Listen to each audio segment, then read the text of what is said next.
আপনাদের কি মনে আছে 5ই আগস্ট যেদিন আমাদের জননেত্রী শেখ হাসিনা দেশ ত্যাগ করলেন, ঠিক সেই মুহূর্তে গণভবনে কিছু কিছু রাজাকার স্বৈরাচারেরা জননেত্রী শেখ হাসিনার অন্তবাস নিয়ে নাচানাচি হই উল্লাসে মেতে উঠেছিল।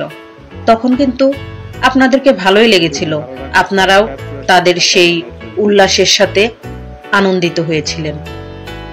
কষ্ট পেয়েছিল কিছু কিছু মানুষ যারা জননেত্রী শেখ হাসিনাকে মন থেকে ভালোবাসত।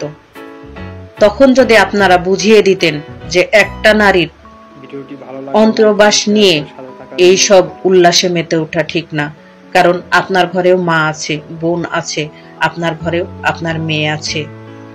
মেয়ে মানুষ তো মায়ের জাতি, তাই না? আপনারা যদি এইগুলা সেদিন বুঝিয়ে দিতেন, তাহলে আজকে 8 বছরের শিশু আসিয়াকে ধর্ষিতা হতে হতো না।